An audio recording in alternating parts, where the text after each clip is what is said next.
You love cameras, Carla? Good. Now they love me back. The power went out at exactly 7:43 p.m., just as I was opening my third beer and wondering why my wife Carla's business trips had become as frequent as my mortgage payments. The house plunged into darkness, and for a moment, I sat there in my recliner, listening to the silence where the hum of electricity used to be. Perfect, I muttered, feeling around for my phone's flashlight. Just freaking perfect. The beam cut through the darkness of our living room, illuminating the peeling wallpaper and the stack of unpaid bills on the coffee table. Carla had been on me about fixing up the house, making it presentable for her law firm colleagues. Fat chance of that happening on a contractor's salary while she spent our savings on designer suits and mysterious weekend conferences. I made my way down to the basement, stepping carefully on the creaky wooden stairs. The flashlight beam danced across the concrete walls, revealing the usual collection of forgotten Christmas decorations and broken appliances that I kept meaning to fix. The electrical panel was in the far corner, behind a stack of paint cans that had been there since we moved in 8 years ago. As I moved the cans aside, something didn't look right. The wall behind them seemed different somehow. I ran my hand along the concrete and felt a slight depression, like a seam. My contractor instincts kicked in, and I realized what I was looking at. There was a hidden room behind this wall. The next morning, I called my old friend Lenny Morrison, the best electrician in town, and the only guy I trusted with my house's ancient wiring. Lenny showed up around 10, carrying his toolbox and wearing that same grease-stained baseball cap he'd had since high school. "So what's the problem, Danny?" he asked, following me down to the basement. "Carla finally decided to electrocute you in your sleep?" "Very funny. The power went out last night, and I found something weird down here." I showed him the seam in the wall. Lenny whistled low and pulled out a small hammer, tapping along the concrete. "This is hollow," he said. "Looks like someone sealed up a room back here. Want me to break through?" "Do it." It took Lenny about 20 minutes with a sledgehammer to create a hole big enough to crawl through. The smell that came out was musty and stale, like air that had been trapped for years. I squeezed through first, my flashlight beam revealing a small room, maybe 8 by 10 feet. What I found inside made my blood run cold. There were photographs taped to the walls, dozens of them. Pictures of Carla with a man I recognized as Travis Kellerman, the project manager at her law firm.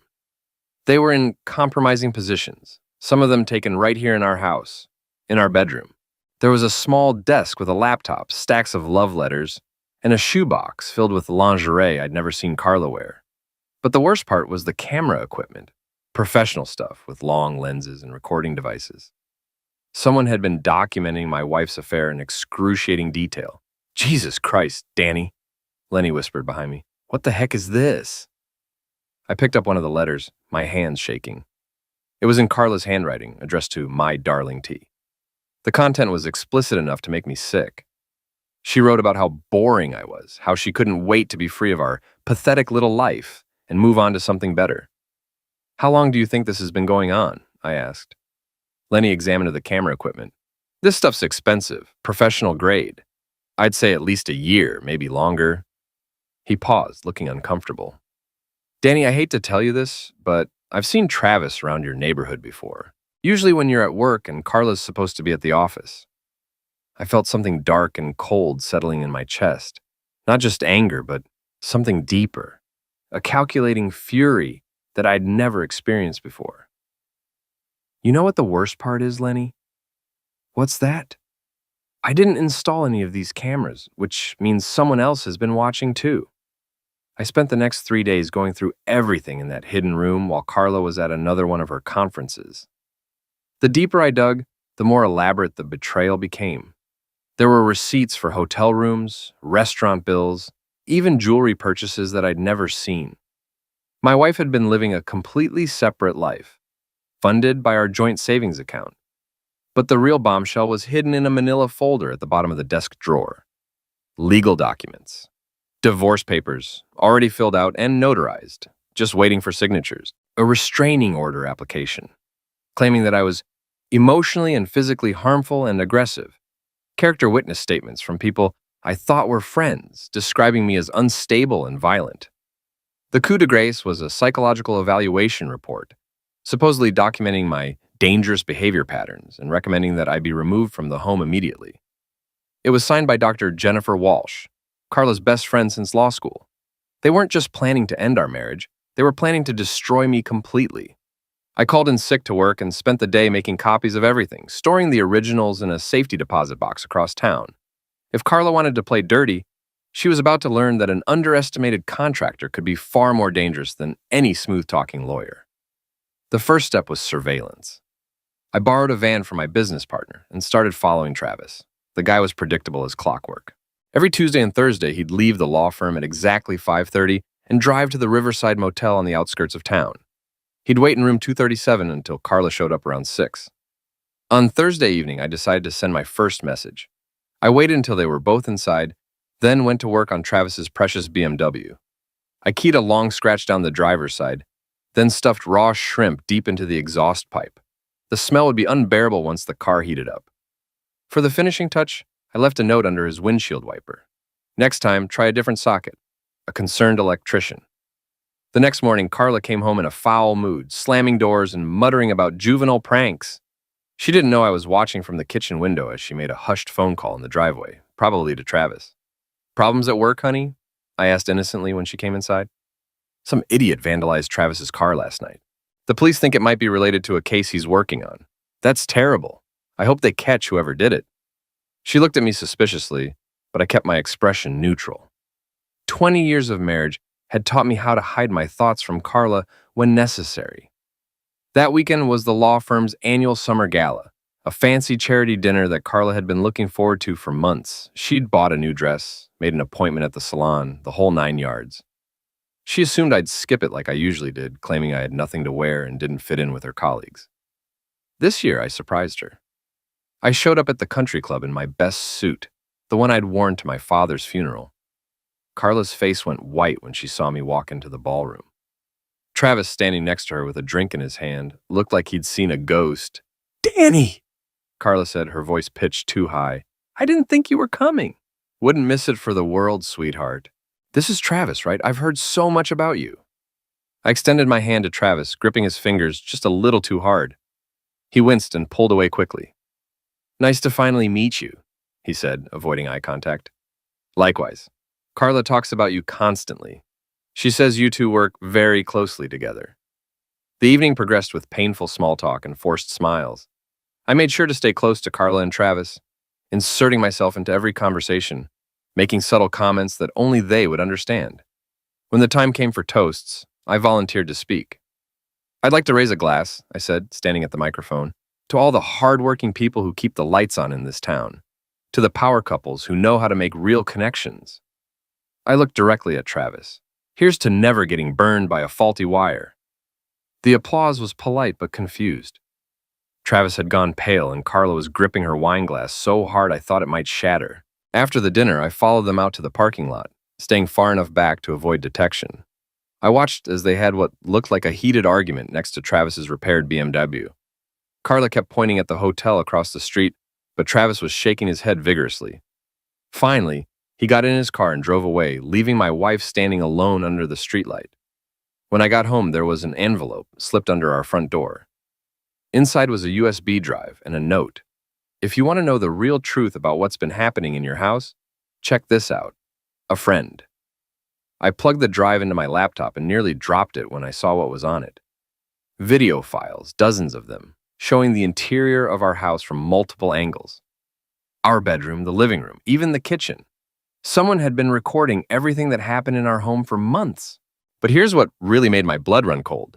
I could see myself in some of these videos, going about my daily routine, completely unaware that I was being watched. Whoever set up that hidden room hadn't just been documenting Carla's affair. They'd been documenting my entire life. The last video file was dated just 3 days ago. It showed me discovering the hidden room, going through the evidence, making copies of everything. Whoever was watching knew exactly what I'd found and what I was planning to do about it. I was being played by someone much smarter than my cheating wife and her boyfriend. The question was, who? The answer came sooner than I expected. The next morning, I was in my workshop behind the house, trying to make sense of the surveillance footage, when Dr. Jennifer Walsh knocked on my door. Carla's best friend since law school, the woman who'd signed those psychological evaluation papers, calling me dangerous and unstable. Hello, Danny, she said, smiling that same condescending smile I'd been seeing for 15 years. Do you have a minute to talk? Sure, Jen, come on in. She looked around my workshop with obvious distaste, taking in the power tools and sawdust, the half-finished cabinet projects and electrical equipment that Lenny had left behind. I wanted to talk to you about Carla, she said. She's been very stressed lately, and I'm concerned about her well-being. Stressed about what? Well, she feels like you've been acting strangely, following her, showing up places unexpectedly. She's worried that you might be having some kind of breakdown. I set down the piece of wood I'd been sanding and looked at her directly. Is that your professional opinion, doctor? I'm speaking as a friend, not a therapist, but yes, I think you might benefit from talking to someone. I could recommend a colleague, like the colleague who wrote up that psychological evaluation without ever meeting me. Her smile faltered. I don't know what you're talking about. Sure you do, Jen. Just like you know about the cameras in my house and the little love nest my wife's been maintaining with Travis Kellerman. She stood up quickly, knocking over the folding chair she'd been sitting in. Danny, I think you're confused. Maybe we should call Carla. Carla's not here. She's at another one of her conferences. Funny how those conferences always seem to happen at the same hotel where Travis likes to spend his evenings. Jennifer's face had gone pale, but she was trying to maintain her composure. I don't know anything about that, but I do know that making accusations and threats isn't going to help your marriage. My marriage ended the day my wife decided to be with another man in our bed and document it for posterity. The question is, what's your role in all this, Jen? Are you just the character witness, or are you the one pulling the strings? She backed toward the door, her professional facade cracking. You're scaring me, Danny. This is exactly the kind of behavior Carla was talking about. Good, you should be scared. Because I know about the divorce papers, the restraining order, the whole elaborate plan to paint me as a harmful and controlling husband. I know about the cameras, the surveillance, everything. What I don't know yet is why you're involved. I'm trying to help my friend. Bees. Friends don't help each other commit fraud and perjury.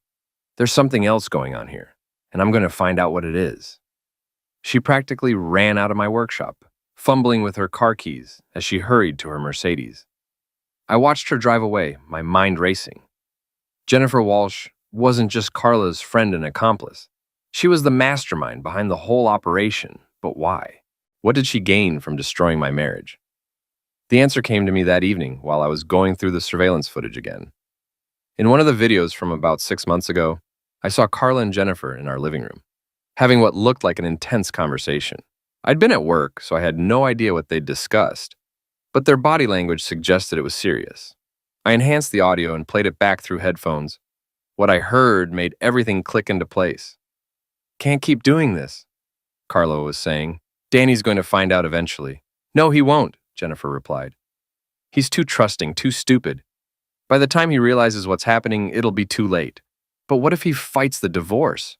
What if he doesn't believe the misuse allegations? That's what the evidence is for. The photos, the recordings, the psychological evaluation. We'll paint him as an unstable, violent man who can't be trusted around you.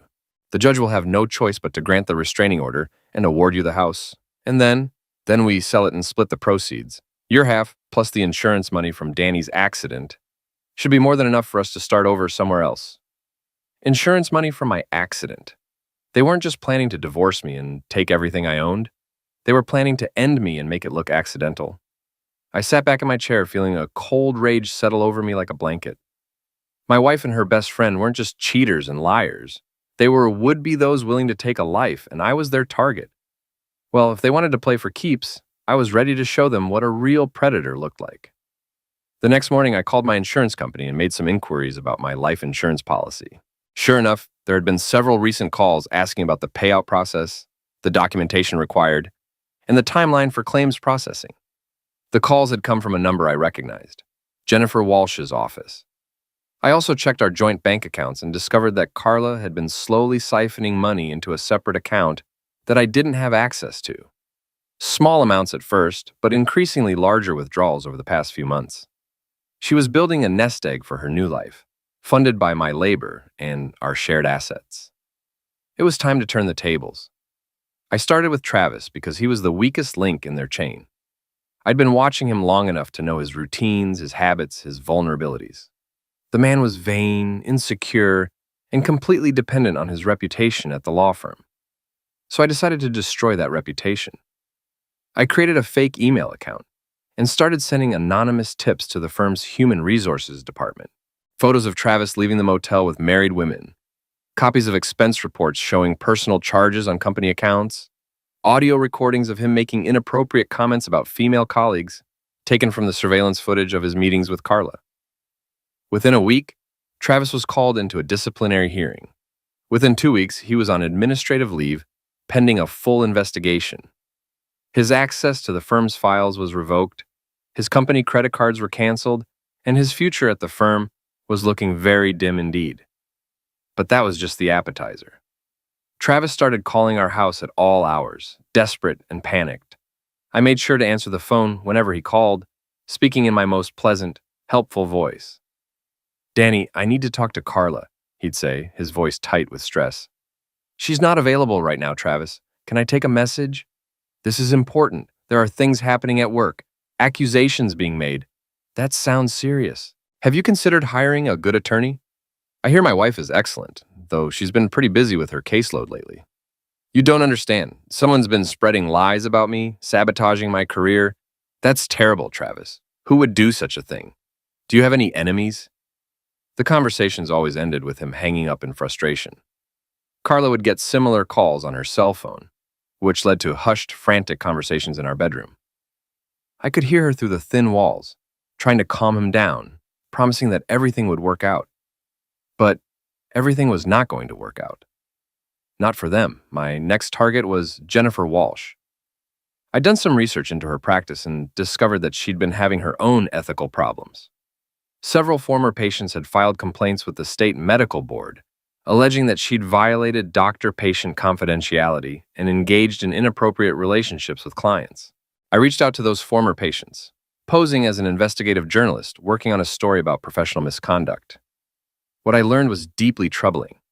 Jennifer had a pattern of manipulating vulnerable clients, using their personal information for her own gain, and covering her tracks with falsified records. Armed with this information, I made an anonymous complaint to the medical board, providing detailed documentation of Jennifer's violations. I also sent copies of the evidence to the local newspaper's investigative reporter, along with a tip about her involvement in insurance fraud schemes. Within days, Jennifer's office was swarmed with investigators. Her patient files were seized, her computers confiscated, and her medical license was suspended pending a full review. The story made the front page of the local paper, complete with photos of investigators carrying boxes of evidence out of her office. But the real masterstroke was yet to come. I'd been studying the surveillance footage for weeks, looking for patterns and opportunities. I knew when Carla and Travis met, where they went, what they did. I also knew that they'd grown careless, confident that their plan was working perfectly. They had no idea that I'd been 3 steps ahead of them from the beginning. On a Thursday evening in late September, I put my final plan into motion. I knew that Carla and Travis would be at the Riverside Motel, probably discussing their next move now that their carefully constructed scheme was falling apart. I also knew that Jennifer would be at her office, desperately trying to salvage her career and avoid criminal charges. I started by calling the police and reporting suspicious activity at the motel. I described seeing people coming and going from room 237 at odd hours, carrying what looked like pills or stolen merchandise. I gave them Travis's license plate number and suggested they might want to investigate. Then I called the fire department and reported a gas leak in the building that housed Jennifer's office. I described smelling natural gas in the hallway and seeing people evacuating the building. That would keep her busy for several hours while investigators searched for a leak that didn't exist. With both of my targets occupied, I went to work on the real objective, our house. I'd spent weeks preparing for this moment, moving our most valuable possessions to a storage unit across town, making copies of all important documents, and setting up a new bank account in my name only. Tonight, I was going to end this game once and for all. I started in the hidden room, removing all the surveillance equipment and evidence of Carla's affair. Then I moved to our bedroom, packing her clothes and personal items into boxes. Everything went into my van, destined for the storage unit. But the real surprise was waiting in our joint bank accounts. Over the past month, I'd been slowly transferring money into my personal account, using the same gradual approach that Carla had employed. By the time she realized what was happening, I'd moved nearly $50,000 out of her reach. I also canceled our joint credit cards, removed her name from our utility accounts, and changed the locks on the house. When Carla came home from her rendezvous with Travis, she was going to find herself locked out of her own life. But I wasn't done yet. The piece de resistance that was waiting on the kitchen table, a manila envelope containing copies of all the evidence I'd gathered. Photos of her affair, transcripts of her conversations with Jennifer, documentation of their plan to frame me for misuse and collect on my life insurance policy. Along with the evidence was a letter I'd written, explaining exactly what I'd discovered and what I'd done about it. I detailed Travis's firing, Jennifer's professional disgrace, and the steps I'd taken to protect myself from their scheme. The letter ended with a simple message. If you want to destroy someone, make sure you know who you're dealing with first. Game over. Danny. I left the house at exactly 9:30 p.m., just as Carla's car was pulling into the driveway. I watched from across the street as she tried her key in the front door, then rattled the handle in confusion. I saw her pull out her phone and make a frantic call, probably to Travis or Jennifer. Neither of them would be able to help her now. The next few days were chaos. Carla stayed at a hotel, calling me constantly and demanding that I let her back into the house. Travis was fired from the law firm and served with a lawsuit for embezzlement and misconduct of a personal nature harassment. Jennifer's medical license was permanently revoked, and she was facing criminal charges for insurance fraud and conspiracy. But they weren't finished yet. Desperate people do desperate things, and I knew they'd try one last gambit to salvage their plan. The call came on a Sunday morning. Detective Ray Harkness from the local police department wanted to meet with me about some serious allegations that had been made against me. Carla had filed a formal complaint, claiming that I'd threatened her, stolen her property, and violated a restraining order that didn't actually exist. I agreed to meet Detective Harkness at the police station, bringing my lawyer and all of my evidence with me. Harkness was a sharp-eyed man in his 50s with the tired look of someone who'd seen every kind of human stupidity imaginable. "Mr. Patterson," he said, settling into a chair across from me in the interview room. "Your wife has made some pretty serious accusations. She says you've been stalking her, threatening her boyfriend, and engaging in harassment and intimidation. Detective, I think you'll find that the situation is considerably more complex than my wife has indicated." I opened my briefcase and began laying out the evidence. The photos from the hidden room, the surveillance footage, the forged psychological evaluation, the insurance fraud scheme, the plan to have me ended and make it look like an accident. Harkness's expression grew more serious as he reviewed the materials. He asked detailed questions about how I'd obtained the evidence, when I'd discovered the hidden room, and what steps I'd taken to protect myself. "This is quite a story, Mr. Patterson," he said finally. "If even half of this is true, you're the victim here, not the perpetrator." "It's all true, Detective, and it's all documented. I have witnesses, financial records, medical board complaints, everything you need to verify my claims." "What about the allegations your wife made? The stalking, the threats?" "I followed my wife's boyfriend to gather evidence of their affair, which is legal. I confronted him once, verbally, which is also legal. I changed the locks on my own house and moved my wife's belongings to storage, which is my right as the homeowner. I haven't violated any laws or court orders."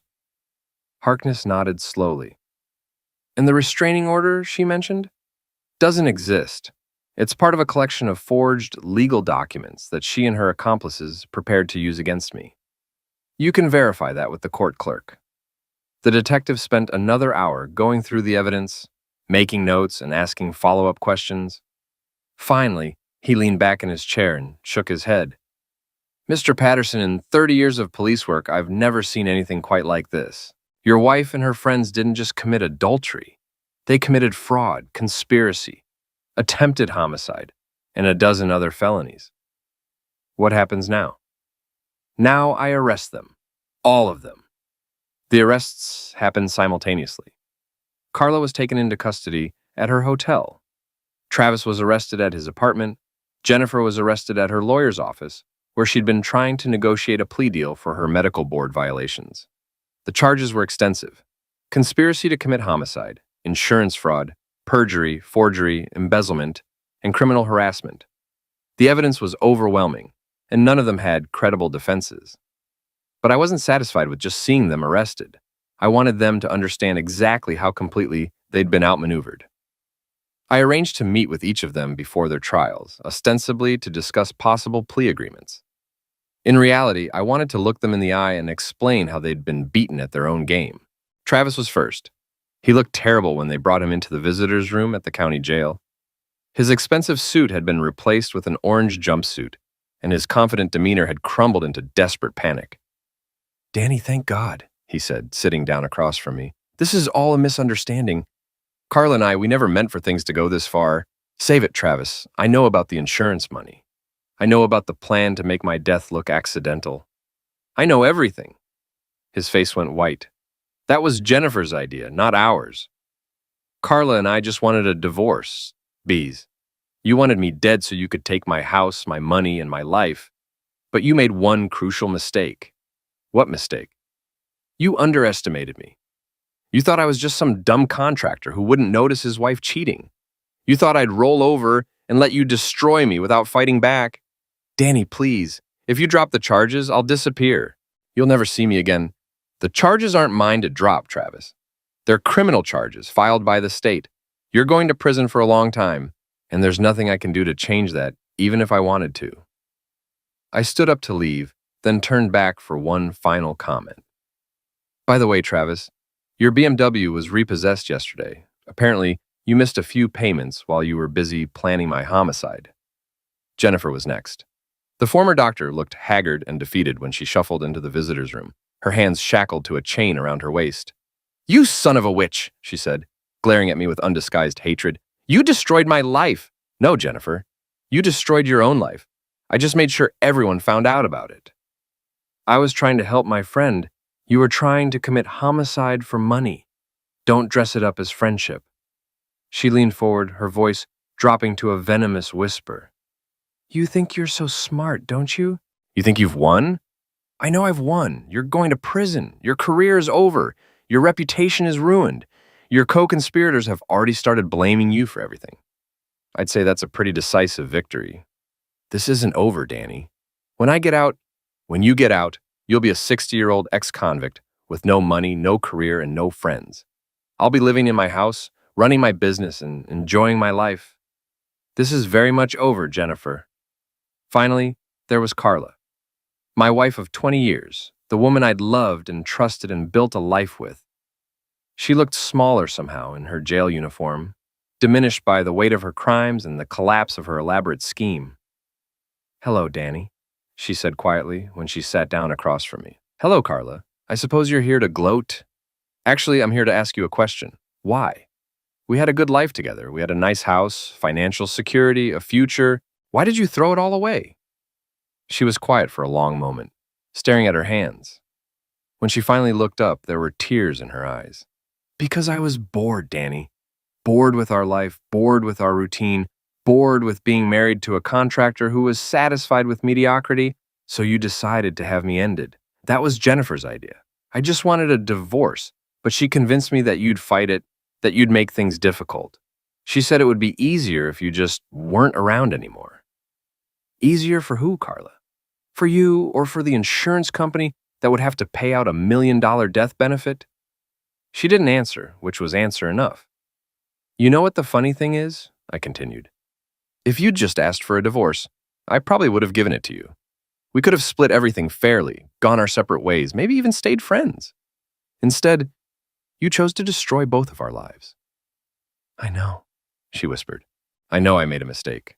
You made a lot of mistakes, Carla. But the biggest one was thinking I was too stupid to figure out what you were doing." I stood up to leave, then paused at the door. "By the way, I'm filing for divorce tomorrow. Don't worry about hiring a lawyer. You won't be able to afford one anyway." 3 months later, I was a free man in every sense of the word. The divorce was finalized, with me keeping the house and most of our assets. Carla, Travis, and Jennifer had all been convicted and sentenced to lengthy prison terms. The insurance companies had dropped their investigations after determining that no actual fraud had been committed against them. I thought the story was over. I was wrong. The call came on a Tuesday evening in December. Detective Harkness wanted to meet with me again, this time about new developments in the case. I agreed to meet him at a coffee shop downtown, curious about what could possibly be left to discuss. Patterson, he said, settling into a booth across from me. We've had some interesting conversations with your wife and her co-conspirators since they've been in prison. Oh? It seems they're claiming that you orchestrated the whole thing, that you set them up, manipulated them into committing crimes so you could destroy them and take everything for yourself. I sipped my coffee and considered this. That's an interesting theory, Detective. Do you believe it? I'm not sure what to believe. The evidence clearly shows that they committed the crimes they were convicted of, but some of the details are suspicious, such as how you managed to discover that hidden room at exactly the right time, how you happened to receive anonymous tips that led you to crucial evidence, how you always seem to be one step ahead of their plans.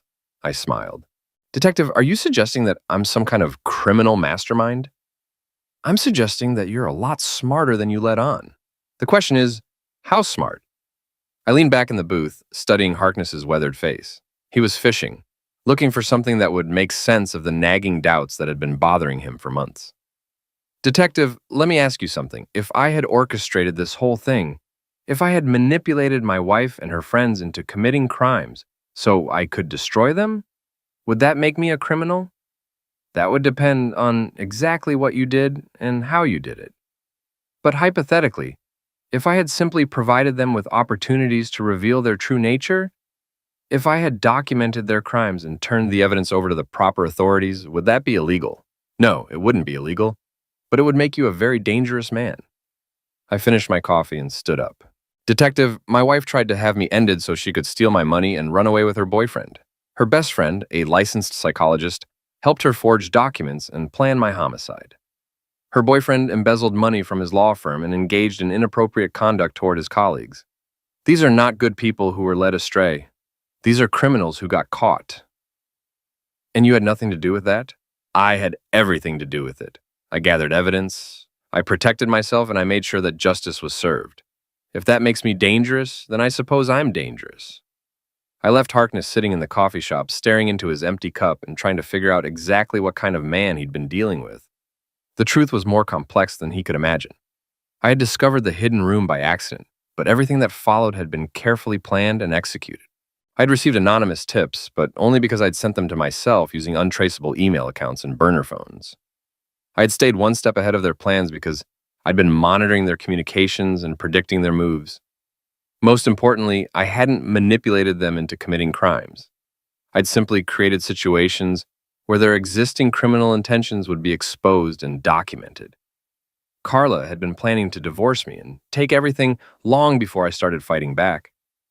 Jennifer had been manipulating clients and violating professional ethics for years. Travis had been embezzling from his law firm and harassing female colleagues since he was hired. All I'd done was make sure their crimes came to light in a way that protected me and destroyed them. Was that manipulation? Perhaps.